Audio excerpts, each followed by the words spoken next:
الصلاة من يوم الجمعة فاسعوا إلى ذكر الله وذروا البيع ذلكم خير لكم إن كنتم تعلمون. الحمد لله رب العالمين، والصلاة والسلام على سيدنا وحبيبنا محمد وعلى آله وأصحابه أجمعين. ئیمانداران و خواناسانی بەڕێز، لە کۆتایی مانگی 11 هەموو ساڵێکدا لە هەرێمی کوردستاندا لە دەستگاکانی ڕاگەیاندنەوە هەمومان ئاگادارین بەوەی کە هەڵمەتێک بانگەشەیەک دەکرێت بۆ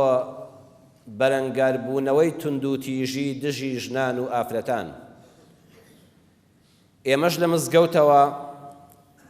کە پەیامی مزگەوت هەمیشە بریتیە لە ڕەتکردنەوە و ڕێگریکردن لە ستەم لە هەر کەسێک بێ، لە ڕەتکردنەوەی توندوتیژی و هێنانی هێمنی و لەسەرخۆیی بۆ کۆمەڵگا، بە پێویستم زانی چەند قسەیەک لەسەر ئەم بابەتە گرنگ و ڕۆژانەیە بکەین. بەڵام بابەتەکەمان لە وتاری ئەم ساڵدا جیاواز لە ساڵدانی تر تایبەت دەکەین بە خوشکان بە خۆیانەوە،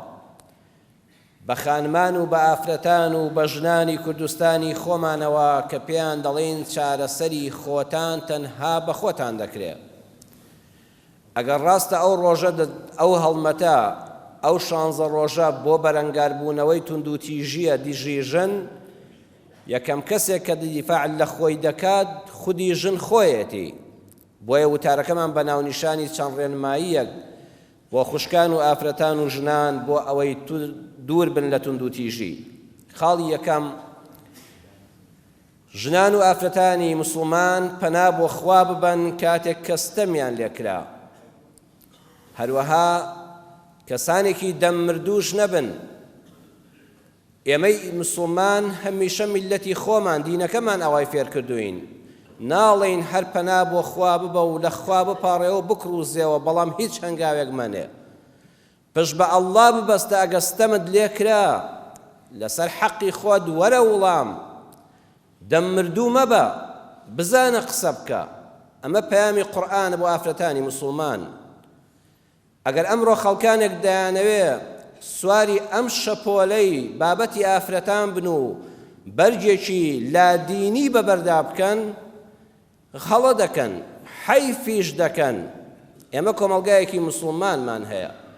هەموو ئەو بابەتانەی ڕۆژانە دێتە ناو خەڵکەوە قورئانەکەی خۆمان تێدایەتی. دەچینەوە خزمەت قورئانی پیرۆز، دەچینە شاری مەدینەی پێغەمبەر صلی الله عليه وسلم. پێغەمبەری خوا صلی الله عليه وسلم دانیشتووە و ئافرەتێک بە ناوی خەولە دێتە خزمەتی و شکوای حاڵی خۆی دەکا و گرفتارە. دەڵێ ئەی پێغەمبەری خوا صلی الله عليه وسلم، بەڕاستی ستەمم لێ کراوە، توندوتیژیم لەبارەوە کراوە لەلایەن مێردەکەمەوە. دەفەرمێت چۆن بوو؟ ئیمامی تەبەری ڕەحمەتی خۆی لێبێت لە تەفسیرەکەیدا ئاوا باسی حادیسەکە دەکا. دەفەرمێوتی ئەی پێغەمبەری خوا، من نوێژم دەکرد، لەو کاتەدا هەندێک لە جسمم لە کاتی سوزدە و ئەوانەدا دەرکەوت، لەبەرەوەی پیاوێکی بێگانەی لێ نەبوو، تەنها هاوسەرەکەی خۆم لەوێ بوو. ئەویش ئارەزووی بۆم جوڵا و داوای لێکردم کە دەست بەجێ لەگەڵ یا ئەو کارانی ژن و مێردایەتی ئەنجام بدەم، بەڵام من ناڕازی بووم. وتم هەندێ نوێژ و ئەوانم ماوە، با تەواو بم، با کاتێکی گونجاو بێ. ئەویش وەکو پیاوێک تووڕە بوو کە تووڕە بوو، وتی بدە بڕۆ بە حەیاتی دەستم بەدەستن ناکەوێتەوە، تۆ وەکو پشتی دایکم وای. چۆن دایکمم لێ حرامە، شەر بێ ئاوا لەسەرم حرام بێ. ئەم قسەیە لە زمانی پێش ئیسلامدا هەر کەسێ بیکردایە وەکو تەلاق وابوو، جارێش کە بۆی نەبوو ئەم ئافرەتە لەگەڵ ئەم پیاوەدا دروست بێتەوە. ئەم پیاوە دواتر وتی پەشیمان و ئەوانە ئافرەتەکە وتی نا، هەتا نەسمە خزمەت پێغەمبەری خوا صلی الله علیه وسلم، نایڵم دەستم بەدەستت کەوێنەوە گونەهبار بین. چۆ خزمەتی و پێغەمبەری خوش فەرمووی وەڵڵاهی ئەوەی من بزانم حکمی خوا لەبارەی ئەمەوە کە ظیهارە نەهاتووە، بەڵام تازە نابێتەوە لە مێردەکەت نزیک بیتەوە، لێ حرام بووی. وتی ئەی پێغەمبەری خواشتیوان قبوڵ نییە، خواشتیوان نەڵێی بەخوا و تەلاقی نەداوم. پێغەمبەری خوا فەرمووی من هەر ئەوە دەزانم کە چەند جارێک لەگەڵ پێغەمبەری خوادا قسەی کرد و دواتر بە درێژی دێنە سەری وتی خوایە من هانای خۆم بۆ لای تۆ هێنا خەریکە ماڵوێران دەبم خەریکە مناڵ و مێردم لەدەست دەدەم ژیانم لەدەست دەدەم خوایە گیان هاوار شکوای حاڵی خۆم بۆ تۆ هێنا سبحان الله دەفەرمێت لە گۆشەیەکی ماڵەکەدا وەکو لە صحیحی بوخاریدا خات و عایشەیەکی ئیمانداران دەژێڕێتەوە دەفەرمێت پاک و بێگەردی بووە ئەو ئەڵڵایەی کە هەموو دەنگێک دەبیستێ بەخوا من هەندێک لە قسەکانی خەو لە حاڵی بووم نیوەی تێ نەگەیشتم کەچی خوا لەسەر و عەرشی عەزیمەوە دەبیجێبیستی قسەکانی بوو هەر لەوێدا پێغەمبەر وەکو عادەتی خۆی هەمیشە عەرەقێکی دەکردەوە ئەگەر چلەی زستانیش بوویایە ئەو حاڵەت تایبەتی بەسەرا هاتوو کە ئارام بۆ فەرمۆی خەو لە خوا وەڵامی دایتەوە خوای گەورە جوبریلی ناردەلام و ئەم ئاەتانەی هێنا فەرمووی قد سمع الله قول التي تجادلك في زوجها وتشتكي إلى الله والله يسمع تحاوركما إن الله سميع بصير براستي خواي پروردگار دەنگ و قسەی ئەو ئافرەتەی بیستکەوا گفتوگۆ و مناقەشەی لەگەڵ تۆدا دەکرد ئەی محەممەد صلی الله عليه وسلم لەبارەی مێردەکەیەوە شکوای حاڵی خۆی بۆ لای ئەڵڵا برد خوای گەورەش دەنگی هەردووکتان و قسەی هەردووکتانی بیست بەڕاستی خوای گەورە بیسەر و بینەرە چەند دەرسێک لەم تەنها ئاەتە وەردەگرین لە ئاەتی یەکەم و دووەمی سوورەتی مجادەلە کە بەقەد سەمیع اللهش ناسراوە حەوت دەرس وەردەگرین دەرسی یەکەم ئافرەت توندوتیژی بەرامبەر دەکرێت لە دێر زەمانەوە حتا ئێستاش و تا قیامەتیش ئەم بابەتە زیندووە توندوتیژی دەرونی ئەوەتانە پیاوەکەی پێی دەڵێ وەکو دایکم وای ئەزانی ئافرەت چەند بەم قسەیە بریندار دەبێت دەرونی بریندار دەبێت ناخی دەڕووشێ توندوتیژی جەستەیی ئافرەتێک لە مناڵ چۆتەوە تەمەنی گەنجەتی و جوانێتی ڕۆیوە لەگەڵ پیاوێکە ئێستاوە بە پیری کە مناڵی نابێت کە لێی دەقەومێ توندوتیژی دارایی لە گەنجێتیەوە ئەم ئافرەتە ماڵی پێکەوە ناوە ئێستا بە هەمووی بەجێ بێڵێ توندوتیژی کەسایەتی کۆمەڵگەی بێڕەحم ئێستاشی لەگەڵا بێ کە ژن و پیاوێک جیا دەبنەوە پیاوەکە وەک بەرزکی بانان بۆی دەردەچێ هەموو خەڵک بە چاوێکی نامۆ سەیری ئافرەتێک دەکا کە تەلاق دراوە لە مێردەکەی جیابۆتەوە کەسایەتی خەریکە دەڕوشێ بە ناحەق کە ڕەم بێ تاوانی ئەوی تێدا نەبوو بێ کەواتە دەرسی یەکەم پێمان دەڵێ پێتان غەریب نەبێ ئەگەر لەم زەمانەشا توندوتیژی دژی ژنان هەبێ وەکو لە زمانی پێغەمبەریشا هەبووە لە پێش ئەویشا هەبووە و تا قیامەتیش دەمێنێ توندوتیژیش تایبەت نییە بە کۆمەڵگایەکی موسڵمانەوە تایبەت نییە بە کوردستانەوە لە سەر تا سەری دنیادا توندوتیژی هەیە بە پێچەوانەوە ئێمە ئەمڕۆ لە کوردستانە ئەگەر ئەم هەڵڵا گەورەی بۆ دەکەن کە من وا دەزانم ئەوە لە حەجمی خۆی دەیبەنە دەرەوە بڕواتان بێ زۆربەی کادڕم بێ ژن و پیا و توندوتیژی نەزانن ئەمەندە بەرنامە لەسەر بەرنامە ئەمە وەکو چەکوش لێدەن توندوتیژی دژی ژنان کابرا لە خۆ فێری توندوتیژی دەبێ ژنێک فەقیرە بە ماڵ و حاڵی خۆی شکرە وازانە بەشی خوراوە ئەویش دەم دەکاتەوە ئیعلام لە حەدی خۆی زیاتر بابەتەکە گەورە دەکا ئەینا بەخوا ئەوەی لە هەرێمی کوردستانە ڕێز لە ئافرەت دەگیرێ و ژن و پیاوی موسڵمان سوپاس بۆخوا ئەو هەموو جوانێ باز ناکرێ ئەی ئەم هەموو پیاوانێ وەکو جەنابتان ئەهلی مزگەوت چەند حورمەتی ژنەکانتان دەگرن ئەو هەموو ئافرەتە بە ڕێزانی ئێمە لە مزگەوتەکانە چەند جوان پەروەردەبوون ئەی بۆ کەس باسی ئەو جوانیانە ناکە کاکە چەند بێت شەقەڵ نابێت لە کۆمەڵگایەکە کەسی هاڵەکاریشی تێدا دەبێت هەروەکو لە کۆمەڵگاکەی پێغەمبەری خۆشە صلی الله علیه وسلم لە مەدینە بوو بەڵام ئەو توندوتیژەی لە ئەمریکا لە ئەوروپا لە رووسیا لەم سەرتاسەری دنیادا دەکرێت بەخوا لە کوردستانە 100%ی نییە بەڵێ دەرسی دووەم خوا فەرمووی قد سمع الله قول التي قد كشو سر فعلي ماضي وتحقيقا يعني خلقي نبزان خواي رب العزة سبحانه وتعالى بعظمته قوري خوي وخوي جوي لدنجي آفرتي قرت زور كز دڵێ ئافرەت چی گوێی لێ بگری خوای گەورە بەم ئاەتە ڕەدی ئەو پیاوانەی دایەوە کە سوکایەتی بەژن دەکەن لەسەر ئافرەتان هاتە جواب و هەر سوورەتەکە هەمووی بە قەد سەمیع الله جوزئەکە هەمووی بەوە ناسراوە خەڵکی نەبزانن خوا بە تەحقیق گوێی لە دەنجی ئافرەتێک گرت التي ناویشی ناهێنێ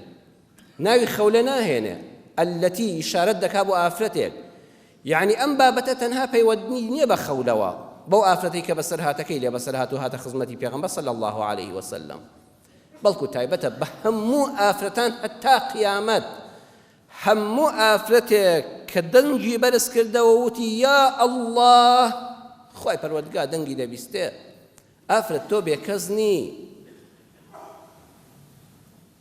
سێمیان توجادیلوکە، دەرسی سێم لەو ئاەتە ئەوە وەردەگیرێت توجادیلوکە. جیدال بریتیە لە وەرگرتن و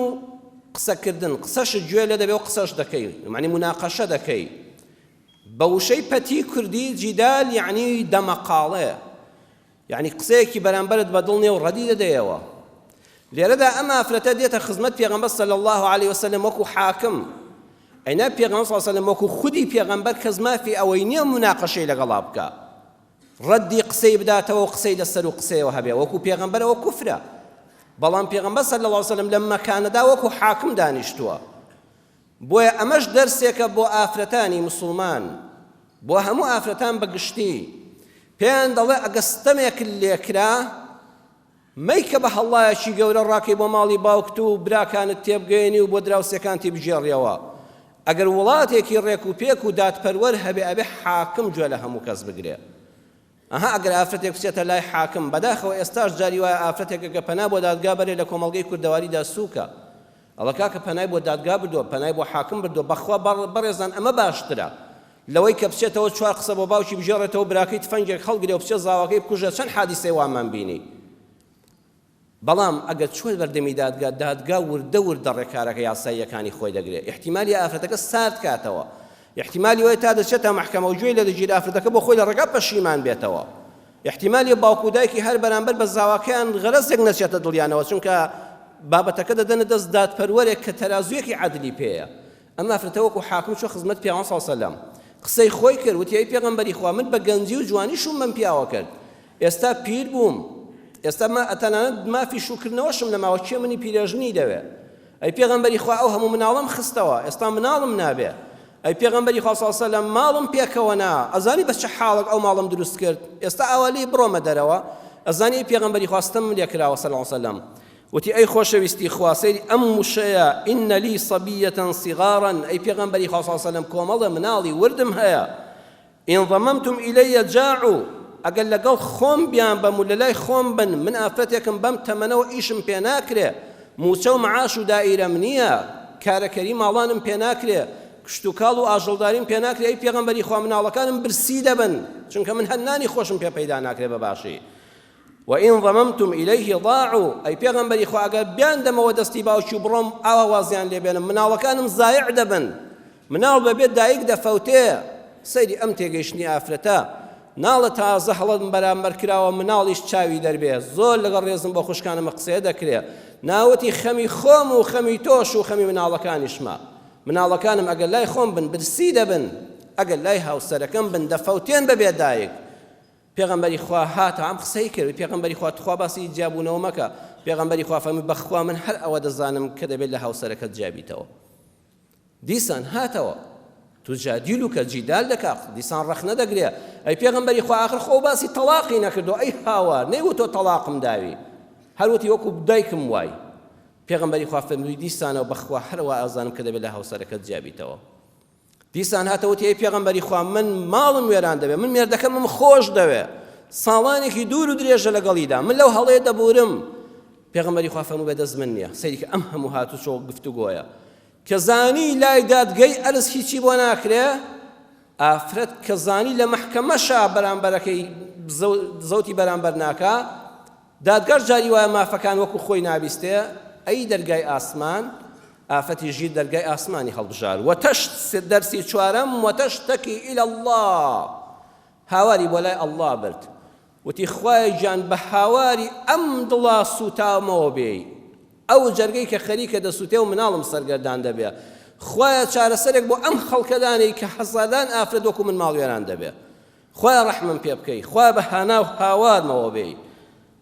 هانای بۆ خوا برد و سکاڵای لای ئەو زاتە بەرزەکرد کە سکرتێر و کەسێک نییە لە بینی تۆ ئەوە.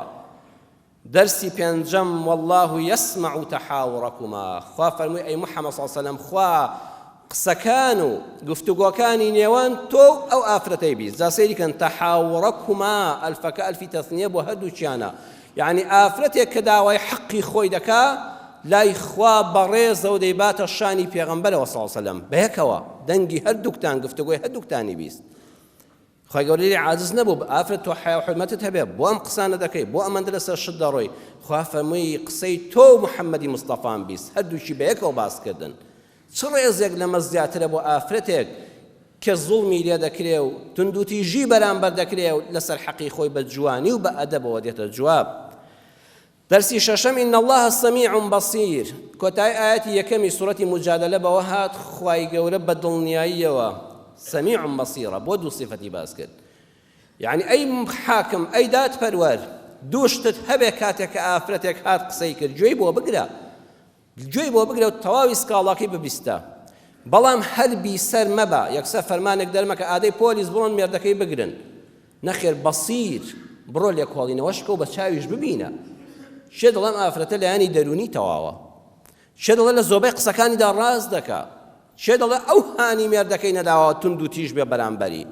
شێ دەڵێ غەڵەت لە ژنەکەوە نییە و باش نەیزانیەوە تەعامولی ژن و مێردایەتی بکە ئەی حاکم یەکسەر بڕیارێک دەرمەکەن ئادەی بڕۆن پۆلیس خێرا فڵان کەس بگرن و بیبەنە سەنتەری دوو دژی ژنان و حەیای بەرن بەسیر ئەبێ بشبینی ئەبێت لێکۆڵینەوەکانت بەبینینیش بن بە وردبینی بن تەن قسەی ژنەکە جوان ببیستە بەڵام بەسیریش بە ئەی دادوەر جوان لە ڕووداوەکە بکۆڵەوە ئەگەر حەق بوو داد و حەق بسەلمێنە و مافی مەزلوم بستێنە لە ئاەتی دووەمانجا دەرسی حەوتەم خوای گەورە عقوبەی ئەم پیاوەیدا فەرمووی ئەو پیاوەی کە بە ژنەکەی بڵێ وەکو دایکم وای وەکو خوشکم وای منکەڕا من القەول وەزوورا ئەها ژن لە کوردەواری شاڵە بڕۆ وەکو خوشک و دایکم وای ئەزانی ژن بەمە دەروون و دڵی بریندار دەبێ خوا تۆڵەی ئەم ئافرەتەی لە پیاوەکە کردەوە فەرمووی منکەڕا من القەول قسەی نالەبار و نابەجێ وەزوورا بوختانێکی ناڕەوا بە پیاوەکەشی گوت قسەکەت حتا بڵێ نالەبارە تا بڵێ نابەجێیە تا بڵێ بوختانە کە ئەوە دایک و خوشکتە ئەوە خێزانتە داکرد ئەوەیە کە لی لە دایک بووی کە شیرت لێ خواردۆ کە لە ئامێزیە گەورە بووی سزاشی بۆ دانا سزاکەی ئەوەیە دەبێت کۆیلەیەک ئازاد کەی ئەگەر نەبوو نابێت بچەوە لای خێزانەکەدا کۆیلەیەک ئازاد دەکەی ئەگەر نەبوو دوو مانگ بەبێ ئەوەی یەک ڕۆژ لە بەینیانە بێ 6 دانە ڕۆژ لەسەر یەک بە ڕۆژوو بێ ئەم پیاوە ئەگەر نەیتوانی نەکەگە توانای ڕۆژووی هەبێ بڵێ پارەم هەیە دەچم پارە ئەدەم تا توانای ڕۆژووگرتنی هەبێ و لە خۆی ڕاببینێ کەفارەتی سێم دروست نییە و قوبوڵ نابێ لای خوا ئەگەر زانی دوو مانگی لەسەر یەک بە ڕۆژوو بوون بۆ ناگیرێ لیژنەی فتوای شەرعی فتوای بۆ دا بە پێی حاڵ و باڵی خۆی کە ناتوانێت دوو مانگ لەسەر یەک بە ڕۆژوو بێ خواردنی 6 دانە هەژار دەدا 6 فەقیر تێر دەکات لە خواردنێکی ئاسایی لە ژەمێکی ئاساییدا ئەو کاتە خوای گەورە لە گوناهەکەی دەبورێ و دەچێتەوە لای خێزانەکەی و تەلاقی ناکەوێت ئەم کێشەیە بۆ ئومەتی ئیسلام حەل بوو ظیهار جاکرایەوە لە تەلاق ئافرەتەکە ماڵی لێتێک نەچوو بەڵێ خۆشەویستان توندوتیژی دژی ژنان لە دێر زەمانەوە دەکرێ و ئێستاش سێ توندوتیژی هەیە ئێستا کە ئێمە قسەی تێدا دەکەین خاڵی یەکەم هێشتاش لای خەڵکانێک ماڵێک کە هەر کچیان هەیە خەڵک خەریکە بەزەی پێیاندا دێتەوە ها زۆر جار دەبیستی دەڵێ فڵان کەس هەرێ وەڵا 5 کچی هەیە یعنی هیچ کوڕی نییە هەر یەکسەرەوە پرسیارە دەکرێت زۆر ژن پیاو ئەوە نێرینەی نییە ئەوە سوکایەتێ بە ژن کاکە خوا 5 گوڵی داوەتێ فەرقی چییە لە بینی کوڕ و کچا و حکمەتی خوا بۆ خۆی باشتر دەزانێ ئەزانی تو ئەگە دیارەکەت پێشکەش بکرێت لەلایەن کەسێکی دەسەڵاتدارەوە سیر ناکەی دیارەکەت چییە ئەڵێ ئەو کەسەی پێشکەشی کردومونی لەبیر بۆ گەورەیە گرنگ ئەوەیە لەلای ئەوە بێت تو خوا 4-5 بناڵی کەس چ دیارەکی گەورەی خوایە ئەوە سوکایەتێ بە جنسی مێینە و بە ژن کە یەکسەر لێ دەپرسێ ئەوە کورتان نەبووە دە ئیشەڵا کوڕیشتان دەبێت هەر ئەو دوعایە بۆ خۆی سوکایەتە ئەوە حکمەتی خوا بۆ خۆی دەزانێت چی باشە بۆ تۆ ئەوە هەردووچیان گوڵن پێغەمبەران باوکی کچان بوون پێغەمبەران باوکی کچان بوون نەک باوکی کوڕان ئەو هەموو حەدیسەی لەبارەی پاداشتی کچەوە هەیە لەبارەی پاداشتی کوڕەوە فەرمودەکان کەمترن دووەمیان کاتێک کە کچەکە دەگاتە حەدی شوکردن ئێستاش کۆمەڵگەی ئێمە ئەوەی تێدایە ناهێڵن بە دڵی خۆی شوو بکە کاتێک کە ئەم بابەتەم ئامادە دەکرد کتێبێکی بەهادی نووری سکرتێری پێشووی حیزبی شیوعیم دەخوێندەوە بە بیرەوەریەکانی بەهادی نووری کە ساڵانێک سکرتێری حیزبی شیوعی عێراقی بووە لە لاپەڕەی 62دا بابەتێکی تێدا لە لاپەڕەی 26 عەفو بابەتێکی تێدایە باسی ئەوە دەکاڵێت کە ئێمە لە تێکەی قەرەداغ بووین ئافرەتێک ناوی فاتیمە بوو پێیان دەوت فاتە جوانترین ئافرەتێک ئەگەر لەسەر زەویدا هەبوو بێ ڕەن بێ ئەو کچە بوو بێ لە چاوی ڕەشی بێ کلی لە کوڵمی ئاڵی لە دەم و لێوی دایمە بە زەردەخەنەی لە گردنی بەرزی لە قەد و قایافەیەک ئەگەر لە دنیای کوردەواریدا نەبووە لە جیهانە بە ڕەمزی شاد جوان هەڵدەبژێردرا ئەڵێ ئەو ئافرەتە لە ترس لەگەڵ ماڵی باوکی لە ترسی پیاوێکی دەسەڵاتدار کە داوای ئەم کچەی دەکرد بۆ کوڕەکەی هەڵاتە بوون بەڵام دوای ماوەیە کابرا بە زەبر بردنیەوە بە شوێنەکەی خۆیان بردنیەوە دایان بە کوڕێک ڕەشتاڵەیەکی ناشرینی لچ ئەستوری چەناگە درێژی چاو دەرپەڕی و ئەم ئافرەتە ئەوەندە بە زۆر درا بەم کوڕە دوایی کستیەوە ناو ناخیەوە و هەموو جوانێکی شەفاعەتی بۆ نەکرد بەختەوەری نەکرد دوای 2 ساڵ لە مەراقا مرد چەند ئافرەت لە کوردستانە ئەوان لێکراوە ئێستاش ڕۆژانە دەبیستین کچ شکوای حاڵی خۆی دەکا کوڕێکی بەڕێز توخوا حەیفنیە کوڕێکی گەنجی ئاوە لە بەرخاتی من کچی بدرێتێ کاکە بۆ لە کچەکەت دەکەی کابرا هەموو کەس کۆمەڵە کەم و کوڕی و مکەسەراتی هەر هەیە بە تۆشەوە بە منیشەوە بە ئەویشەوە کەس معسووم نییە جگە لە پێغەمبەری خوا صلی الله عليه وسلم ئەوە ستەمە لە کچەکەت کە ناهێڵی بە حەز و ئارەزووی دڵی خۆی بگا کاتێک کابرا ئەلحەمدوللا بێناموز نییە عەرەخۆر نییە قومارچی نییە کاسبێکە خوێندکارێکە کەسێکی بەڕێزە لە بنەماڵەیەکی بەڕێزە سێم توندوتیژی ئەوەیە کە تڵاق درا ئافرەت بە چاوی سووک سیر دەکرێت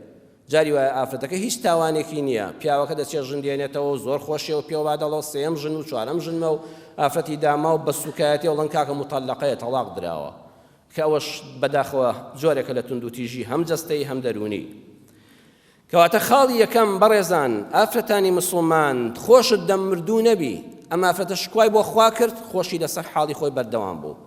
بۆیە ڕەنج و خەباتی ئافرەتانێک کە بە عاقلی و بە ژیری خەبات بکەن بۆ ئەوەی لە توندوتیژی ڕزگار بن دڵنیا بن خوای گەورە بەرهەمی دەدا بەڵام بە ئەدەب بە ئەخلاق بە جوانی لە سنوور دەرنەچێ و حرمەتەکان نەشکێنێ دووەمیان ژن بە ناز و نووز و کڕوزانەوە نەبێ چونکە هەر کەسێک هەمیشە هەر داوا بکە و بکڕوزێتەوە و تەشبیه بە ئافرەتانی بەڕێز دەبێت سوالکەرێک چۆن کە هەر دەکڕوزێتەوە هەر داوا دەکا ئەها لە دەیان شوێنە سوالکە ڕۆژانە سوکایەتی پێ دەکرێت توندوتیژی بەرامبەر دەکرێت چونکە کڕوزاوەتەوە جاران ژن هیممەتی هەبوو ئازا بوو ڕۆڵەی ئازاشی دەبوو مەلای گەورە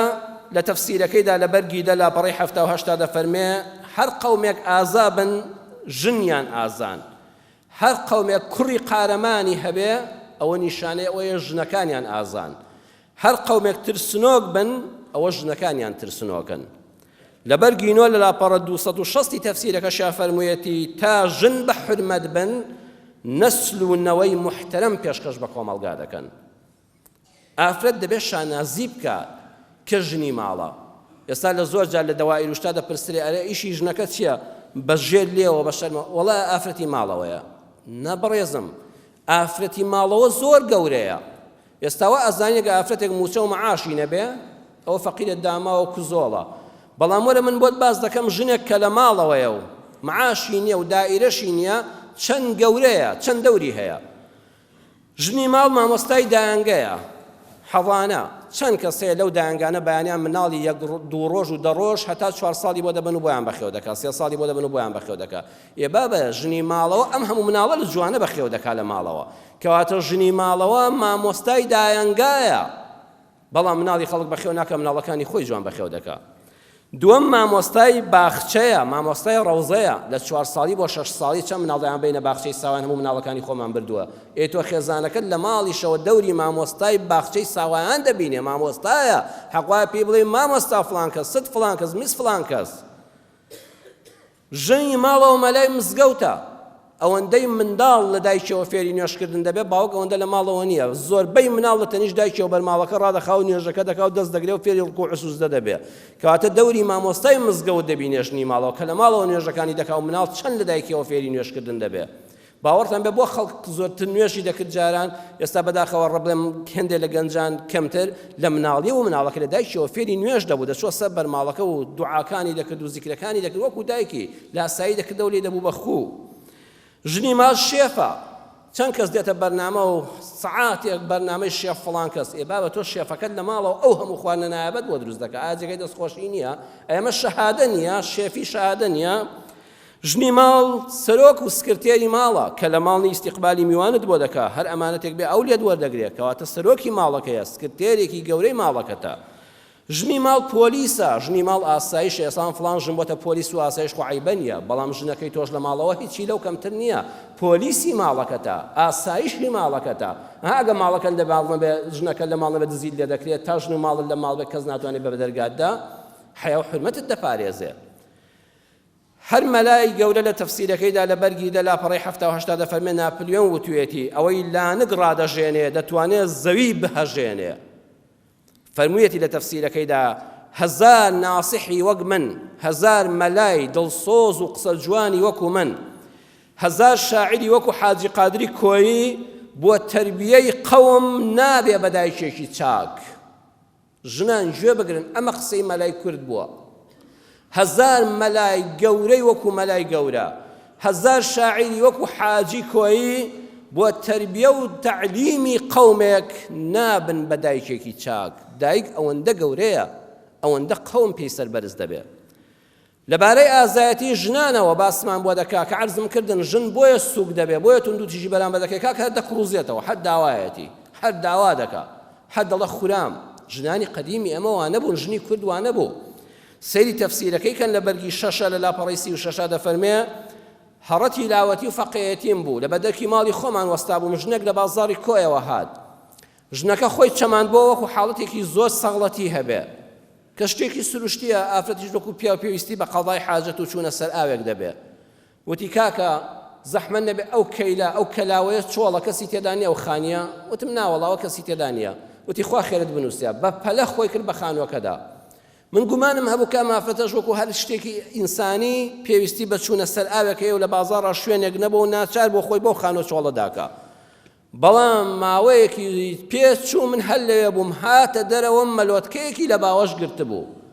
دیارە ئافرەتەکە حامیلە بۆ ژانی مناڵبوون گرتوویەتی سەیری ئێستا بۆ دنیایەکی تێدەگەیان چ ژنێکی قارەمان بووە لە دەشت و دێیەکانی دەشتی کۆیەوە هاتۆ شت بکڕێ لە بازار تووشی ئەو حاڵەتە بۆ کەسیشی تێ نەگەیاندووە چۆتە ئەو کەیلەوە مناڵەکەشی بووە ناوکیشی بڕیوە و لە چارۆکەکەی خۆیەوە پێچا بوو مناڵی بە باوەشەوە گوت و چاومرێ و بەرەو دەشتی کۆیە بەڕێکەوە دەوڵڕۆیشتەوە بۆ دێیەکەی خۆیان سەیری ئەم قارەمانە دەبێت مێردەکەی چ ڕێزێکی لێ دەگرێ نەخەستە خانە و هینخ بناڵم ئەمانە خراپن پشکرین خراپە سۆنەر خراپە ئەڵێم ئافرەت بە هیممەت بێ ئەوەندە ناز و نووسکەر نەبێ زۆربەی تونند و تیژی کە دژی ئافرەت دەکرێت کەوانتەرەکەم وایە و کە قەنەفەکە وایە و فڵان کەس هاتە ماڵمان کوتی ئەو شتە بۆ کۆنە و ئاژاوەیەک دروست دەکات و تەڵاقی تێدەکەوێت ژنان دەبێت خۆیان ئەوەندە وەکو سوالکرد نیشان نەدەن هیممەتیان هەبێ ژنی کورد لەوە ئازاتر بۆ وەکو سوالکە سیر بکرێ هەر خێری پێ بکرێ من لەو نزیکانەش بووم گوێم لە ئاخ و ئۆف و ناڵەیەک نەبوو قارەمانانە مناڵەکەی لێ بۆ و ناوکیشتی بڕی و لە چارۆکەکەیەوە پێچاو بەرەو دەشتیش ڕۆیشتەوە بەپێ سواری وڵاخ و سارەژ نەبوو خاڵی سێم و کۆتایی ژن دەبێ ژن بێ نەک ژنۆچکە چونکە ژنیش هەیە و ژنۆچکەش هەیە ئێمە دایکی هەمومان یەک ئافرەتە ناوی حەواە ژنی ژن کە ژنۆچکە نەبێ و ژنی ئەسڵ بێ ئەم ژنە کەس ناتوانێت تونند و تیژی بەرامبەر بکە ژنی ئەسڵ ئەوەیە خاوەنی سێ سیفەت بێ وەکو دایکە حەوا یعنی ئامێز یعنی ئامێزی گرم بێ بۆ مێردەکەی ئامێزی میهرەبانی هەبێ زۆر بەداخەوەم زۆر جار دەبیستین کچێک کە شوو دەکا لەلایەن دایکیەوە لەلایەن پوریەوە لەلایەن خوشکەکانیەوە پێی دەڵێن زۆر ڕوو نەدەی بە مێرد با بەسەر تازاڵ نەبێ زەلەندە بە بەسەریا بیترسێنە نەچی ئەوەندە ئامێزی بۆ بکەیتەوە ڕوو بدەی بە مێرد پیاو کە زۆر ڕوودایە دوایی زاڵ دەبێ بەسەرتا ئەها چ قسەیەکی غەڵەتە ئەوە ماڵی وێران دەکا نەخێر ئافرەتی ئەسڵ زادە و ژنی ڕەسەن ئەوەیە هەمیشە ئامێزی بۆ مێردەکەی کراوەتەوە ئەگەر ئەو پیاوەش تووڕە بێ لە دەرەوە کە هاتەوە بە ئامێزێکی گەرم و ئەملاو لە ماچکردن باوەشی پیاکرد بڕواو کە پیا و یەکسەر دێتەوە خوارەوە تۆ بۆی ببە بە ئەرز ئەو بۆ دەبێتە ئاسمان تۆ بۆی ببە بە شێڵگە ئەو بۆ دەبێتە باران یەکەم ئامێزی هەبێ حەوا یعنی ئامێز دووەمیان یعنی حەوا لە حەیاتەوە هاتووە ئافرەت دەبێت ژیان دۆست بێ ژنی ژن نەک ژنۆچکە ژیانی خۆش دەوێ بەڵام ژنۆچکە ئەوەیە هەر یەک تۆستینی بۆ هات چەکی گەورەی ئەوەیە دەچێت خۆی هەڵدەواسێ خۆی دەسووتێنێ خۆی دەکوژێ ئافرەت دەبێت ژیان دۆست بێ وەکو دایکە حەوا ژیانی پێخۆش بێ ئەلوەدود ئەمجا ئەلوەلود ئافرەت دەبێت هەڵسەنگێندرێ هەموو ئافرەتێک شان نییە بێتە دایک و مناڵی بێ ئەبێ ئەلوەدود بێ ئەمجا ئەلوەلود بێ وەکو فەرموودەکەی پێغەمبەر صلی الله علیه و سلم فەرمووی ژیان دۆست بێ ژیانت پێخۆش بێ حتا لە مێردەکەت جیابوویتەوە خوشکە باشەکەم دنیا کۆتایی پێ نەهاتووە چەند ئافرەتی بەڕێزەوادیشیان نەکردەوە قارەمانترین ئافرەتی مێژووشن ئەگەر لە مێردەکەشت خوا نەخواستە جیابوویتەوە ئەگەر باوکیشت جارێک لێت تووڕە بوو دەی باوکتە هەر باوکت دایکت دوو قسەی کرد براکە هەڵەیەکی کرد یەک سەبچی خۆت بسووتێنی و خۆت کوژی ئەوە ژنۆچکەی ئافرەتێک کە توندوتیژی کەس ناوێرە بەرامبەر بکە حەزی بە ژیانە ژیانیش خوا بە هەمووانی بەخشیوە سێم حەیائی هەیە شەرمی هەیە حەوا لە حەیاءەوە هاتووە یعنی شەرم دەکا خۆی بکە بە ڕیکلام شەرم دەکا بێتە بەرگی سابوونێک لە زبڵدانێکا فڕێ بدرێ بەوەی خەڵک پارەت پێ پەیداکە ئافرەت حەیای گەورەترە شەرم ئەوە نییە لە لای پیاو لە ڕوو ئاو بخۆیەوە نەوێری لە مەجلیسی پیاوە دانیشی و قسە بکەی ڕوو بکەی بەولا ئەوە شەرم نییە ئەوە ترسنۆکیە ئەوە پێ دەڵێن خەجل حەیا ئەوەیە تۆ کەسایەتی خۆت ئەوەندە بەلاوە بەرز بێ کەس نەتوانێت بە پارە بەکارت بێنێ کچێک ئەوەندە کەسایەتی بەرز بێ ژن بێ ژن کەسێک نەتوانێت لەبەرەوەی وەڵا فڵان کەس مۆدیلی سارەکەی بەرزە ئەڵێن خانووەکەیان سێ قاتەوە قەنەفەکانیان وایە شووی پێ دەکەم با بەوە سوکایەتێ بە خۆت ئەوە لە حەیا دەرەچی ئەینا حەیا ئەوە نییە ئافرەت نەوێرێ بە خێراتنی پیاو بکە نەوێرێ بەس کونی چای بەدەرەوە بێ نەوێرێ بچێتە پارکێکەوە نەوێرێ بچێتە شوێنێکەوە نەوێرێ بچێت کەسابەت و ئیشێک بکە نانا ئەوە خەجلە خەجل جیاوازە لەگەڵ حەیا ژنی سیفەت ژن ئەوەیە هێمن و لەسەرخۆ بێ لێبوردە بێ ساردکەرەوەی شەڕانیەکان بێ نەک هاندەریان ژنی وایەش هانی خەڵکوڕەکانیەدا مێردەکەیدا بڕۆ لە کەسی قوڵ مەکە ئەو دراوسێ وای پێ کوتین دەبێ ئافرەت ساردکەرەوەی بێ ئاوی سارد بە مێرد و منداڵەکانیدا کە بۆی لە شەڕیان بەدوورکە ئیثاری بێ خۆی نانی وشک بخوا بۆی منداڵەکانی تێر بن دەم بە زەردەخەنە بێ گەشبین بێ سەنگین بێ زمان شیرین بێ قسە نەرم بێ خۆڕازێنەرەوە بێ ئەمە دەوەرە ژنێک ئاوا بێ لە کچێنیەوە بەخوا لای باوکی بەڕێزە لای برای بەڕێزە لای مێردی لەسەر چاوانە بەڵام کاکە ژنی وا هەیە پیاوە ئەی هاوار کەسەی دەکەی دەنگێکی زبر تووڕە عەسەبی مڕچۆموان جلێکی دایمە ڕەش بوان چڵک ئەی کاکەوە گڕیەک هەبێ گڕی سیفەتی پیاوە تۆ پیاو بی ئەی پیاو بە یەکەوە ئیدارە ناکەن موگناتیستان بینیوە دوو جەمسەری هەیە لە زانستی فیزیادا جەمسەری موجب و موجب لە یەک نزیکەوە بە حەیاتی ئەم موگناتیس بێنە لە ماڵەوە تاقیبکەوە موجب و موجب بە یەکەوە پاڵ بە یەکەوە دەنێن لە یەک دوور دەکەونەوە چەندی لێکی نزیک دەکەوە هەر پاڵ بە یەکەوە دەنێن ئەگە یەکیان موجب بێوەکەی سالب بێ زائد و ناقص بن تخوا چۆن یەکسەر دەتەوێت لێشین کە بەدەستی تۆ نییە خۆی بۆ یەک فڕێەدا کاکە دەبێت ژن بێ و پیاو بێ ئەمجا لە ئامێزی یەکتر دەگیرن تۆ پیاو بی و ئەویش پیاو بێ وەڵا دوو پیاو بە یەکەوە ناحەوێنەوە هەردووشیان دەبنە دوژمنی یەکتر بۆیە خوای گەورە ژنی وا بەم سیفەتە جوان و نەرمونیانی و حەلیمی و دەم بە خەندەی و حەز بە خۆڕازانەوە جلی ئاڵ و ئاڵا و بۆن خۆشی کردووە کە ژن بێ زبریش لێگەڕێ بۆ پیاو بۆ مەیدانەکەی خۆی ئەو جا سالب و موجەبەکە بەخوا بە کەس بەناحەزیش لێک جیانابنەوە دایمە بۆ یەک ڕادەکەن بەڵام دەبێت ژن ئەگە سیفاتی بێەوە و خۆی کوێخاو ئاغا بێ بەخوا کوێخاو ئاغا ئەوەتان ئەم حکومەتە ئێمە دوو حیزبتیان ناحەوێنەوە ئەوە تەمسیلە بەوەی کە واگە ژن و پیاوێک هەردووچیان هەر حیزبی ئاغا بن بەخوا برا وڵاتەکە وەکو ئەو ماڵەکەش وەکو وڵاتەکەی دێدێ موچەکەشت دەبڕێ و دوای زەلیل دەبی ژنی کورد سەرکردە بووە مامۆستا بووە قورئان خوێن بووە وەلی خوا بووە شاعیر بووە ئەوەتانە لە سەرکردایەتیدا خانزادی میری سۆران بوگعەمبەری شەقڵاوە خانمی وەسمان پاشا حەفسەخانی نەقیب پیرەمێردی شاعیر و فەیلسوف و حەکیمی کورد لە کۆمەڵەی ژناندا جێگری بووە جێگری حەفسەخانی نەقیب کە ژنێکی قارەمان بووە پیرەمێردی شاعیر بووە لە کۆمەڵەی ژناندا مینا خانمی ژنی قازی محەممەد یەکەم سکرتێری یەکێتی ژنانی کوردستان بووە لە کۆماری کوردستاندا ژنی قازی محەممەد سکرتێر بووە ئێمە ئەو ئافرەتانەمان هەبوون سەرکردە بوون ئەمڕۆ ژن لە جیهانی دیموکراسیدا و لەم دم بەدمەیە کە بۆ ژنان دەکرێت خێریان پێ دەکرێت ئێنا ناچنە پەرلەمانەوە فەقیرە بە کۆتا سواڵی پیاوانیان بۆ دەکەن ژنێک دەبنە پەرلەمانەوە چەند حیزب هەیە ئەندامی مەکتەبی سیاسی هەر نییە کە ژن بێ یان لەبەر ژنی فڵان کەس ئەندامی مەکتەبی سیاسی ئێنا ناچێتە سەرکردایەتیەوە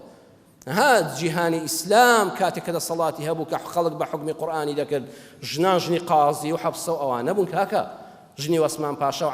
ئەوانە بوون خانزادی هەبوو ئێستا بە کۆتانە بێ بە سوال و سەدەقە فەقیرە پەرلەمانتارێکیان بەرناکەوێت ئەبێت لەبەرەوەی ژنی مان فڵان کەسە و ژنی کاک فڵان کەسە و ئامۆزای فڵان کەسە چێتە مەکتەبی سیاسیەوە ئینا ناچێت بەهینی خۆی نایبەن ژن دەنگ بە ژن نادا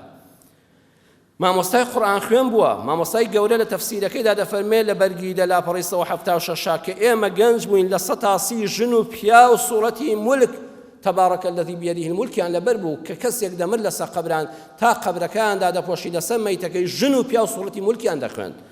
دفرمي زور بي جن كمن بينيوم صورتي كهف وياسين وحاميم ودخان واقعي لبربوا جوام لێبوو پیرێژنێکی بە تەمەن خەڕەکی دەڕست گولیسی دەڕست سوورەتی یاسینی لەوەردەکردەوە لەبەر ژنی کورد ئاوا بوو ئەو هەموو سوورەتی قورئانی لەبەر بوو لە خواپەرستیدا ئێمە مەلاژنە عنبەرمان هەیە کە مامۆستا مەسعود محەممەد لە کتێبی حەماغای گەورەی کۆیەدا دەفەرمێ مامۆستا مەسعود محەممەد دەڵێ کە مەلاژنە عنبەر عەمری خوای کرد و کۆچی دوای کرد گەورە پیاوان و زانایان و مەلایانی کۆیە جەنازەکەیان هەڵگر بۆ سەر قەبران ئەو کاتە مەلا عەبدوڵڵای جەلیزادە لەسەر قەبران وتی ئەو جەنازەیە کە جەنازەی ژنێکە کە مەلاژنە عنبەرە دنیای بەجێهێشت ئەمڕۆ کەسێک مردووە هەموو ئەم پیاوانە دێنێ لە خواپەرستی وەلی خوادا ئەوە یەکێک بوو لە وەلیەکانی خوا وتی بە هەموو ئەو پیاوانەی کە لێرین بە مەلا و بە ئاغا و بە گەنج و بەهینەوە ئەو ژنە مقابلی هەر هەمومان بوو لە خواپەرستیدا ئێمە خەڵکی ئەوەمان هەبوو لە مێژووی خۆماندا دەزانم چی دەتوانێت توندوتیژی بەسەرەوە بکە لە شاعیریدا خێزانی مەلا عەبدوڵڵای جەلی خاتو زەینەبی ناو بووە نازناوی حەزینە بووە لە 1863دا لەدایک بووە لە 1970دا کۆچی دوای کردووە تەمەنی 45 ساڵ بووە کە مێردەکەی مردووە لە ساڵی 1970 کە مەلا عەبدوڵڵای جەلی دەمرێ لە مەراسیمەکەیدا سەیری کە چ قەسیدەیەک دەهۆنێتەوە کە کۆتایی وتارەکەمی پێدێنم ژنی ئێمە شاعیر بووە دەڵێ ئەی ڕەفیقانی تەریقەت بێن بکەن گریانوشین حیفە بۆ ئەو قوتبی کامل کۆچی کرد بۆ ژێر زەمین حیفە بۆ ئەو کوهی عرفان و دەلیلی ڕاهی حەق پێشەوای ئەهلی محبەت ئەو ڕەسوولی العاشقین ساخدا بمرم لە پاشی تۆ کاکە عەبدوڵڵای جەلی ئەم ژیانم بۆ چییە من پاشی تۆ بەدڵی غەمین ئەی ڕەفیق دنیا وەهایە کەس دڵی پێخۆش نەکا ئەی ڕەفیق دنیا وەهایە کەس دڵی پێخۆش نەکا تا بووە نبوة تاسر قد لبوكس تا رسول المرسلين دائم باقي خدايا ما سواي وي فانية كل نفس ذائقة الموت هربوي راجع دبين أي حزينة بس بالسوتة سوتاند بفايدة بقرا الصبر بلك مأجور بن لجملي صابرين سيدي أمشي على أم شجوانانا أم توصية بخوي بخلقي دورو بري جن شاعري قوربوا بۆیە چاکتر وابوو لە ڕۆژی بەرەنگاربوونەوەی توندوتیژی ژناندا بوترێ بەرەنگاربوونەوەی توندوتیژی دژی مرۆڤ هەموو مرۆڤین ئەگە پیا و توندوتیژی بەرامبەر بکرێ هەر ستەمە ژن بەرامبەری بکرێ هەر ستەمە پیر بەرامبەر بکرێ هەر ستەمە گەنج بەرامبەری بکرێ ستەمە مناڵ بەرامبەری بکرێ ستەمە با هەمومان دەست لە ناو دەست بۆ لە ناوبردنی ستەم لە هەر کەسێک بێ نەک هەر ژن چونکە بەڕێزان ئەمە شەڕ بە ژنکردنە نەک شەڕ بۆ ژنکردن شەڕ بە ژنکردن جیاوازە لە شەڕ بۆ ژنکردن خۆزگە شەڕ وایە بۆ ژن نەک شەڕکردن بێ بە ژن ئەینا ستەم هەمومان دەبێت بەرەنگاری بوەستینەوە چونکە خوا پێغەمبەری خوا سەڵام فەرمووی اتقوا الظلم فإن الظلم ظلمات يوم القيامة ستەم خۆتانی لێ پارێزن ئەی پیاو ستەم لە ژنەکەت مەکە ئەی ژن ستەم لە پیاوەکەت مەکە ئەی هاوڵاتی ستەم لە کەس مەکە ئەی حکمە ستەم لە میلەت مەکە چونکە ئەگە دنیا ئێستا ڕوونە و مەجالت هەیە و کەس محاسبە ناکە قیامەت هەیە لەوێدا دەکەوێت تاریکی قیامەتەوە لەوێدا سەرگەردان دەبێ اتقوا دعوة المظلوم ستەم لە ژنەکەت مەکە ئەگە کەسیشی نییە و حاکمیشی نییە و کەسیش گوێ لێ ناگرێ خوای گەورە دوعاکانی دەبیستێ اتقوا دعوة المظلوم فإنها مستجابة ئەی ژن ستەم لە پیاوەکەت مەکە ئەویش هەر ستەمە مەی چەوسێنەوە لە پیاوەتی مەخە کەرامەتی مەڕوشێنە ماڵی بەزایع مەدە زیاتر لە حەدی خۆی تەکلیفی لێ مەکە قەرزاری ئەموو ئەوی مەکە مەجبوری قشت و قەرزی مەکە ڕازی بەوە کەمەی کە خوا پێ بەخشیون و ئامێزێکی گەرم بۆ یەک بکەنەوە ناچاری مەکە کە قەرزاری ئەموو ئەو بێ و چاو بەرەژێری خەڵک بێ چونکە ئەگەر ئەویش دوعا لێ بکە دوعای ئەویش ژیرایە لای خوا داواکارم لە خوای پەروەردگار یا ربی خوای گەورە بە دینەکەی خۆت و بە قورئانەکە زیاتر ئاشنامان کەی یا ربی خوای لە دینەکەی خۆت باشتر حاڵیمان کەی خوای پەروەردگار ستەم لە ناوماندا لا بچێ و دادپەروەری باڵبشێشێ بەسەر ماڵماندا بەسەر حاڵماندا بەسەر وڵات و گەل و میلەتماندا یا ربی خوای هەر کەسێ مەزلومە بێ بەهانە و هاواریەوە یا ڕەبی خوایە هەژن و مێردێک ناکۆکیان لە بەیندایە و خەریکە شیرازەی خێرا خێزانەکەیان تێک دەچێت خوایە ڕەحمیان پێ بکەی قسەیەکی خێر دەستێکی خێر وشەیەکی پڕ بەرەکەت بکەوێتە نێوانیان و چۆن خەولەت ڕزگار کرد خوایە هەموو ئافرەتێک لە ماڵ لێ تێکچوون ڕزگارکەی هەموو پیاوێک بە ماڵ و حاڵی خۆی شاد کەیتەوە یا ڕەبی خوای ئەوانەی نەخۆشن شیفای بەخێریان بۆ بنێری یا ئەرحەم الراحمین یا الله یا شافی هەر کەس نەخۆشە خوایە شیفای بەخێری بۆ بنێری هەر کەس دەستەی بە ئازارە و لە نەخۆشخانەیە خوایە شیفای بەخێری بۆ بنێری یا ڕەبی خوای هەر کەس دڵ و دەرونی ناڕەحەتە دڵ و دەرونی خۆشکەی و زەردەخەنە بخەیەوە سەر لێوی یا ڕەبی خوای ئەوەی هەژارە دەرگای ڕزق و ڕۆزی لێ بکەیەوە وڵاتی کوردستانمان پارێزی لە دووبەرەکەی ناوخۆ لە پیلان و فیتنەی ناحەزانی دەرەکی لەناو خۆماندا بەڕێز و بە حرمەت بین خێزانێکی تەبابین میلەتێکی برابین عاقبەتی هەموو لایەکشمان بەخێر بژێڕی یا رب العالمین آمین آمین والحمد لله رب العالمين أيها الذين آمنوا إذا نودي للصلاة من يوم الجمعة فاسعوا إلى ذكر الله وذروا البيع ذلكم خير لكم إن كنتم تعلمون